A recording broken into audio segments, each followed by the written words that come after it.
Bismillahirrahmanirrahim. Assalamualaikum warahmatullahi wabarakatuh. Alhamdulillah wassalatu wassalamu ala rasulillah wa ala alihi wa sahbihi wa man walah.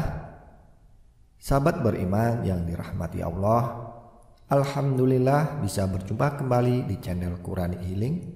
Semoga Allah Subhanahu wa taala berikan kita semua kesehatan, rezeki yang berkah, diampuni dosa-dosanya, dipanjangkan umurnya, hidup dalam kemuliaan, dan akhir hidup husnul khotimah. Amin ya rabbal alamin.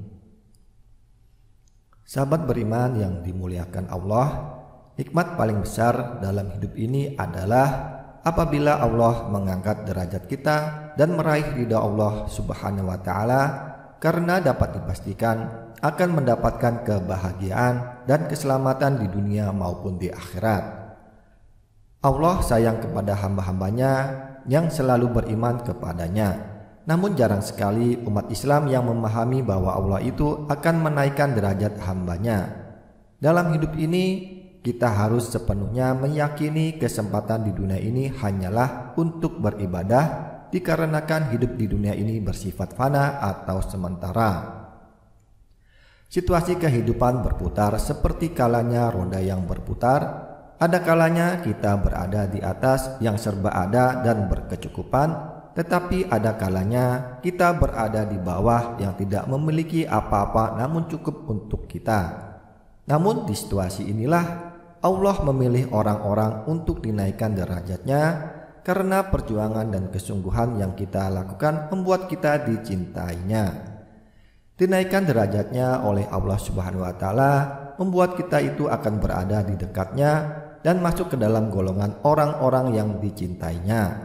Hal ini menghasilkan kebahagiaan, ketenangan, kedamaian, dan ketentraman dunia maupun akhirat yang digenggam oleh kita. Lalu apa saja tanda Allah akan menaikkan derajat seseorang? Yang pertama, dihadapkan dengan berbagai masalah. Di saat Allah akan menaikkan derajat hambanya, Allah akan menghadapkan kita dengan berbagai masalah yang akan membuat kita lebih bersabar dan bersyukur akan masalah yang sedang kita hadapi. Allah itu akan memberikan kesulitan kepada hambanya tidak melebihi batas kemampuan hambanya.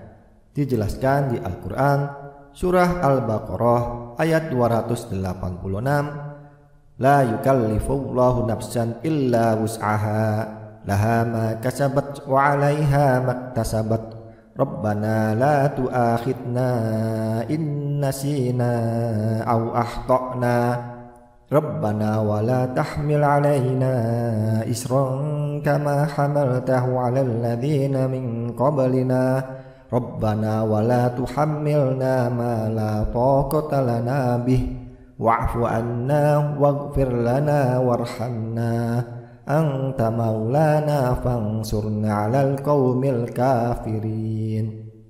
Artinya, Allah tidak membebani seseorang melainkan sesuai dengan kesanggupannya.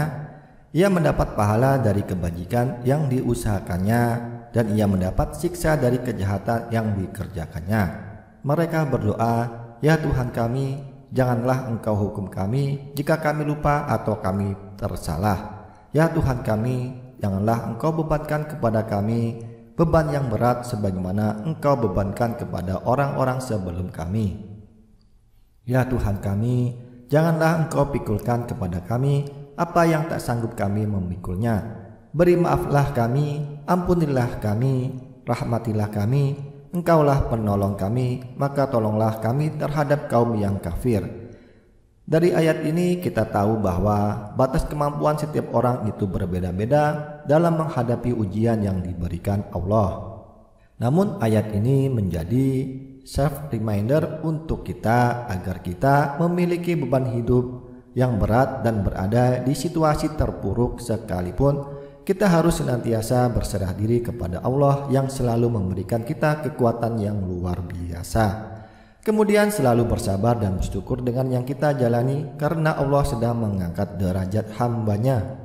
Yang kedua, dihadapkannya kita dengan orang-orang yang tidak menyukai kita.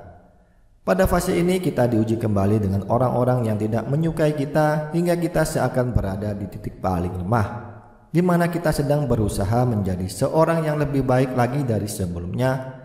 Pasti banyak sekali orang-orang yang akan mendolimi kita hingga melukai kita.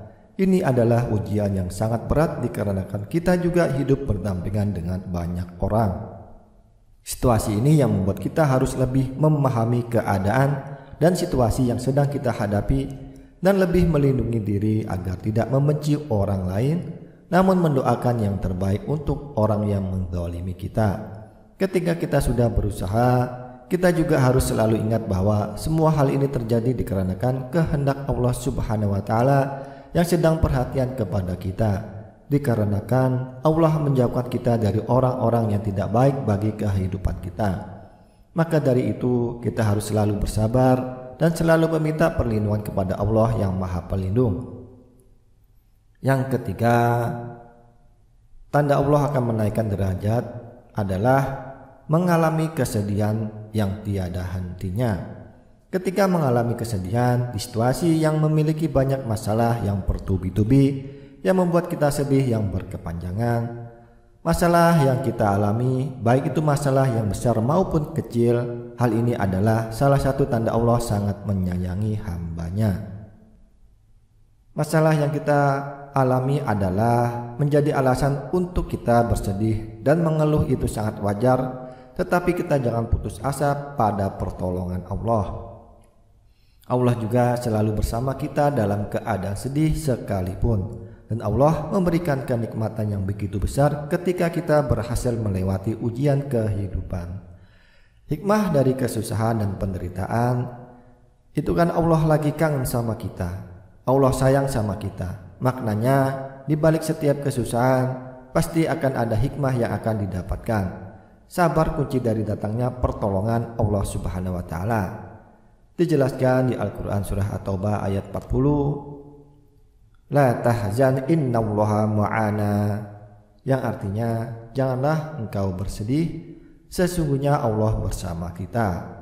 Kalimat ini bertujuan untuk menghibur dan mengingatkan hambanya bahwa Allah tidak pernah membiarkan seorang hambanya berada di dalam kesedihan dan kepedihan. Allah Subhanahu wa Ta'ala tidak akan memberikan ujian kepada hambanya melainkan sesuai dengan kemampuannya. Dalam keadaan yang sedang kita alami, harus selalu ingat bahwa Allah itu akan selalu bersama kita dalam keadaan apapun. Maka dari itu kita harus berprasangka baik kepada Allah.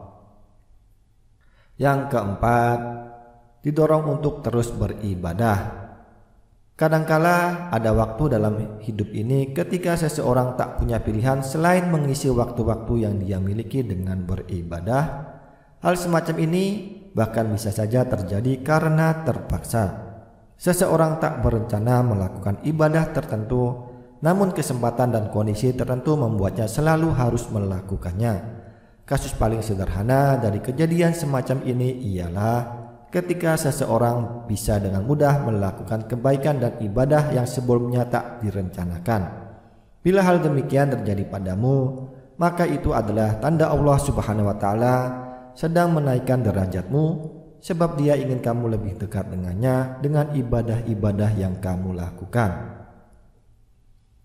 Yang kelima, tanda Allah menaikkan derajat seseorang adalah tidak bisa bermaksiat. Kesulitan untuk bermaksiat yang dilatar belakangi oleh berbagai alasan juga merupakan tanda Allah Subhanahu wa Ta'ala sedang menaikkan derajat seseorang. Bagaimana tidak bila seseorang mengaku mencintainya dan dia pun mencintai orang itu, maka kemaksiatan adalah hal kotor yang sangat jauh dari kehidupan orang itu. Kasus sederhana dari tanda ini ialah ketika seseorang terus-menerus gagal melakukan kemaksiatan atau dosa, meski sebelumnya telah direncanakan dengan baik. Bila hal ini terjadi padamu, jangan lengah, teruslah bersungguh-sungguh beribadah kepadanya, sebab Dia sedang menaikkan derajatmu. Doa dan harapan semoga kita semua bisa menjadi orang-orang mendapatkan derajat yang tinggi dengan ridho Allah Subhanahu wa Ta'ala. Terima kasih. Itu saja yang bisa disampaikan. Semoga bisa bermanfaat. Kurang dan lebihnya mohon dimaafkan. Wabillahi taufik wal hidayah. Wassalamualaikum warahmatullahi wabarakatuh.